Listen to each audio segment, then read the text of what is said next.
부산에서 러시아 우주로켓 기술 과학자가 망명을 시도한 정황이 포착돼 눈길을 끌고 있습니다. 누리호 시험 발사에 성공한 대한민국이 드디어 세계 7대 우주강국이 됐습니다. 제7 국가 이상의 과학기술을 갖는 나라가 된 상황입니다. 이 기술은 순수 한국 기술로 추진된 사업들로 이 과정에서 초창기 도움을 주었던 러시아 과학자들이 대거 한국인으로 귀화 망명할 수 있다는 분석이 나옵니다. 국토전략팀이 한국의 우주 영웅들이 드디어 한국을 세계 제7위의 우주강대국으로 우뚝 세워 놓았습니다. 이것은 세계적 과학기술 강대국 영국이나 이스라엘도 하지 못한 일로 과학기술 대국에 진입한 것입니다. 자국의 기술로 인공위성 발사체 우주 발사체를 쏘아 올릴 수 있는 나라는 10개 이상의 나라들이 있습니다.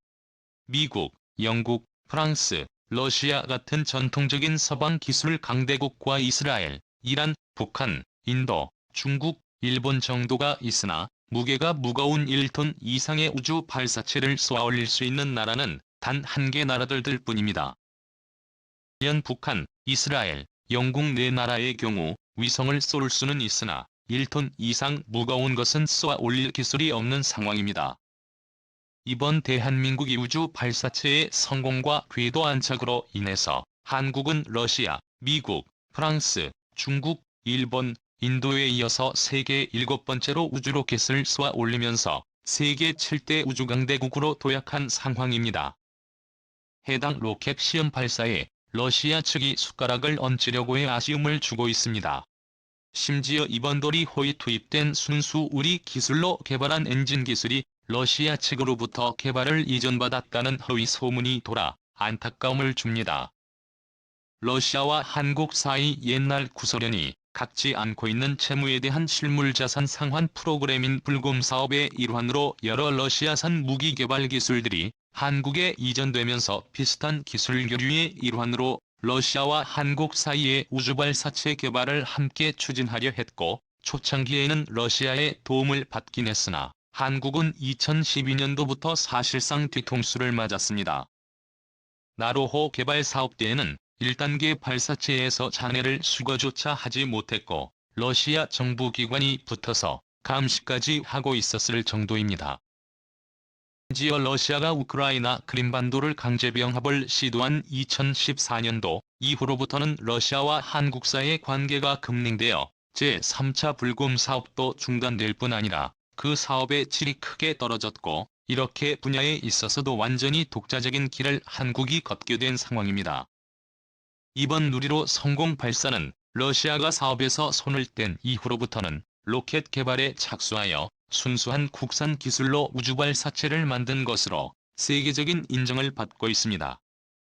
안타깝게도 한국 내에서는 러시아의 도움으로 한국의 우주로켓 개발에 성공했다는 분석이 나오고 있으나 이번 우주로켓 발사 기술은 확실하게 한국 측의 개발 성과임을 세계적으로 인정받고 있습니다.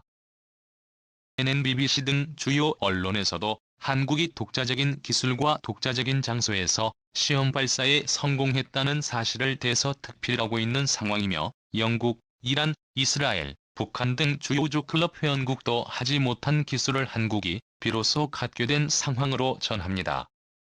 만약 한국의 우주로켓 발사체 기술이 끝까지 러시아와 함께 손을 잡고 진행했더라면 모든 성과는 러시아의 공으로 갔을 가능성이 높습니다. 이러한 상황에서 과거 초창기 나로호 개발 사업에 공동 참여한 러시아 기술자들이 대거 한국에 망명할 수 있다는 분석이 나오며 기대감을 모으고 있습니다. 망명을 하게 될 경우 한국 국적자가 될 수 있고 또 그들이 보유한 우주로켓 발사 기술을 한국이 흡수할 수 있습니다.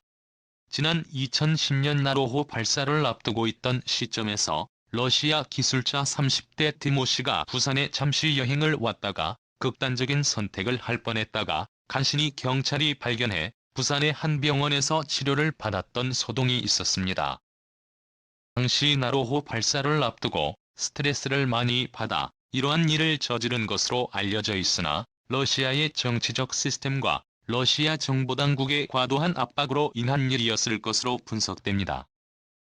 알려진 것과는 다르게 러시아인 우주로켓 관련 기술자들은 러시아 정부로부터의 대우가 그다지 좋지 못하며 높은 임금이나 성과급을 주는 게 아니라 그냥 장식장에 처박아 둘 뿐인 훈장이나 아니면 높은 감시가 따라붙는 경우가 많아 평생을 열심히 기술력을 쌓아온 과학자들로서는 매우 스트레스가 쌓이는 것이 사실입니다. 이러한 상황에서 한국이 독자적인 우주로켓 기술 개발 능력을 확보하고 러시아로부터 의존적이게 되지 않은 상황이 만들어지게 되면서 러시아인 과학자들의 한국 망명이 좀 더 과감하게 이루어질 것이라는 관측이 나옵니다. 한국이 러시아 과학자들을 받아줘도 정치적인 부담이나 우주발사체 개발에 있어서 러시아 당국의 눈치를 볼 필요가 없는 상황이기 때문입니다. 특히 최근 들어 한국에는 러시아발 ICT 계열 전문가들의 망명자들의 숫자가 크게 증가하고 있습니다. 2014년 러시아가 우크라이나 크림반도를 침공하기 시작하고 G7에서 러시아가 강제 퇴출된 이후로부터 러시아가 국제적으로 고립될 뿐 아니라 정치적 표현의 자유까지 대폭 위축되기 시작하면서 러시아의 주요 엘리트 계층들이 대거 해외로 망명을 시도하고 있는 상황입니다. 그도 중 핵심 국가는 한국입니다.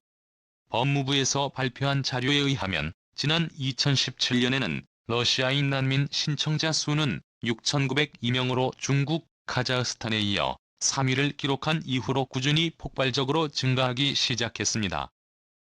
2018년에는 19만 16명으로 거의 3배가량 폭증했고 2019년에는 러시아인 난민 신청자가 한국 내 1위가 되면서 2,830명을 돌파하여 한국에 망명 신청을 한 국적자 중 1위를 기록한 상황입니다.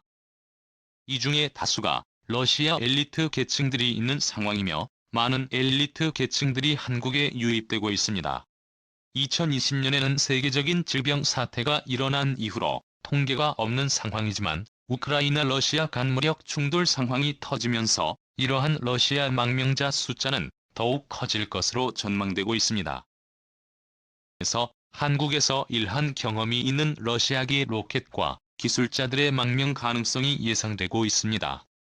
이미 그들은 한국의 우리 측기술진들과 인간적으로 매우 친해진 이후로 양국 연구진들의 우호가 깊어진 상황이었고 당시에도 러시아 측의 연구진이 놓고 간 1단 로켓 연료통이 우리 연구진들에게 큰 도움이 되기도 했습니다.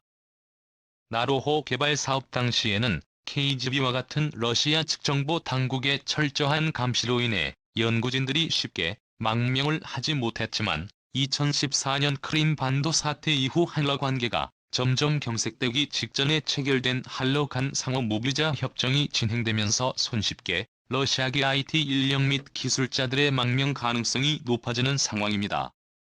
특히 2012년 우크라이나 사태를 계기로 러시아계 IT 계열 전문가들의 대대적인 망명이 이루어지고 있는 상황인데 그중 핵심 국가들이 무비자로 입국이 가능한 나라들이고 또 그중에서도 구소련권 국가들인 조지아, 카자흐스탄 등 중앙아시아권 국가들이 많은 상황이며 현재 러시아인이 무비자로 방문 가능한 최고 선진국 중에는 바로 한국이 있는 상황입니다. OECD 회원국이나 선진국 중에서 러시아인들이 무비자로 입국할 수 있는 나라는 대한민국, 이스라엘, 터키, 대만 정도뿐인 상황으로 우주로켓 기술 협력이 많았던 러시아 우주로켓 기술자들의 망명 가능성이 높은 가능성으로 이루어질 수 있다는 분석이 제기됩니다.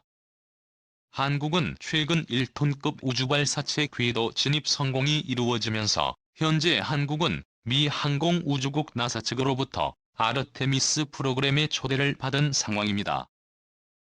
반면 러시아는 아르테미스 프로젝트에는 제외된 상황으로 인류의 역사적인 프로젝트가 될 수 있는 사업에 제외돼 러시아 우주과학 기술자들의 입지가 점점 줄어드는 상황에서 한국은 점점 그 위상이 커지고 있습니다. 시청해주셔서 감사합니다.